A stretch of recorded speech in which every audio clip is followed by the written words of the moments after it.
Free bus లేదు, గాడిద గుడ్డు లేదు, హామీలు లేదు, చంద్రబాబు నాయుడు పిండాకుడు లేదు.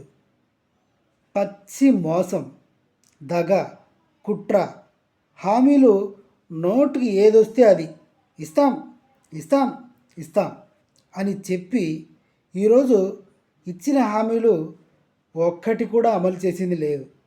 పెన్షన్లు ఇచ్చారు ఒక్కసారికే, అది కూడా కుప్పలు కుప్పలుగా ఒకే చోటికి రప్పించుకున్నారు. సరే, పెన్షన్లు పోతే పోయింది, మరి మిగతావి ప్రతి ఆడపిల్లకి 1500 ఎక్కడి నుంచి తెచ్చిస్తాడు? మరి ఏది? నెల దాటింది, ఖజానాలో డబ్బులు లేవు అంటున్నాడు. ఖజానాలో డబ్బులు లేవన్న సంగతి చంద్రబాబు నాయుడుకి ఇప్పుడు తెలిసిందా? 9 సంవత్సరాలు ఇంతకుముందు ముఖ్యమంత్రి, ఇప్పుడు ఎంతో అద్భుతంగా గెలిచిన తర్వాత కూడా ఏమీ తెలియకుండానే రాజకీయాల్లో ఉన్నాడా? ఏమీ తెలియకుండానే ఇన్ని సంవత్సరాలు ముఖ్యమంత్రిగా చేశాడా?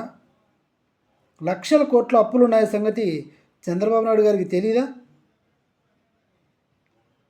లక్షల కోట్ల అప్పులుంటే ప్రతి ఆడపిల్లకి 1500, విద్యా దీవెన, టికెట్ లేకుండా బస్సు ప్రయాణం.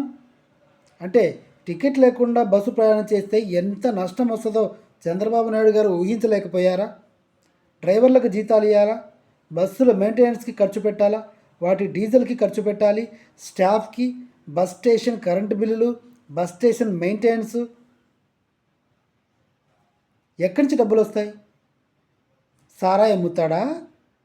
హెరిటేజ్ సూపర్ మార్కెట్లో పప్పు దినుసులు అమ్ముతాడా?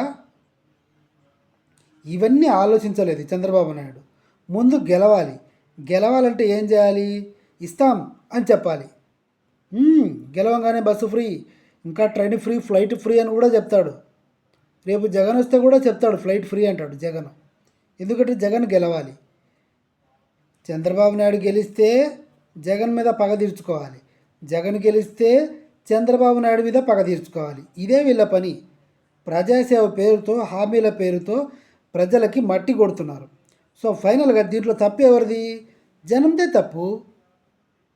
ఇప్పుడు నేనే ఉన్నానండి, నేను మీకు ఇంటింటికి వచ్చి మీ 1000 రూపాయలు ఇచ్చాను నీకు, మళ్ళీ రేపు కూడా వచ్చి మళ్ళీ 1000 రూపాయలు ఇచ్చాను, మళ్ళీ ఇలా రోజు మీకు 1000 రూపాయలు ఇస్తున్నా. తీసుకుంటున్నావు ఎందుకంటే నీకు సిగ్గు లేదు కాబట్టి. నేను ఎక్కడి నుంచి తీసుకొచ్చి ఇస్తున్నా, ఎందుకు ఇస్తున్నా అనేది నువ్వు ఆలోచించలేదు కాబట్టి. నేను నెల రోజులు నీకు 1000 రూపాయలు లెక్కన 30,000 ఇచ్చి నెల మరుసటి రోజు మీ ఇంట్లో 70,000 దొంగతనం చేస్తా. చంద్రబాబు నాయుడు గారు చేసేది కూడా ఇప్పుడు అదే.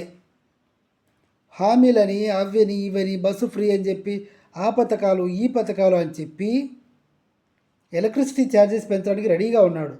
దానికి ముందస్తుగానే రాష్ట్రం అప్పుల్లో ఉందని ఒక బాంబు వేశాడు. ఇప్పుడేం పీకడానికి లేదు ప్రజలు, మళ్ళీ 5 ఏళ్ల వరకు ఏం పీకడానికి లేదు. కందిపప్పు రేటు పెంచేస్తే మూసుకొని తీసుకోవాలి, పెట్రోల్ డీజిల్ పెరిగిపోయినా మూసుకొని కొనుక్కోవాల్సిందే. ఇలా నిత్యావసరాల ధరలు పెంచేస్తే అప్పుడు కుదురుతుంది. ఏం కుదురుతుంది? పెన్షన్ ఇవ్వడం మాత్రమే కుదురుతుంది తప్ప బస్సు ఫ్రీ ఇచ్చినా సరే నష్టాల్లో కూరుకుపోతాం. ఏ నాయకుడైనా సరే, ఫైనల్గా ఈ మాట చెప్పి ముగిస్తున్నాను, ఏ రాజకీయ నాయకుడైనా సరే మీకు ఉద్యోగ భద్రత కల్పిస్తాను, మీ ఉద్యోగాల కోసం వేరే సంస్థల్ని, పరిశ్రమల్ని మన రాష్ట్రంలో పెట్టుబడులు పెట్టనిస్తాను, మీరు నాకు ఓటేయండి అని చెప్పినప్పుడు వారిని నమ్మండి.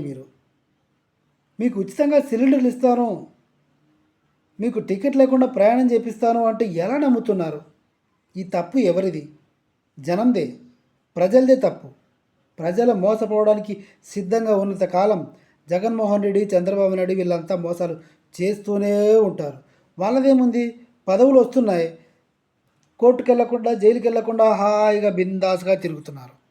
మోసపోయేది ప్రజలే.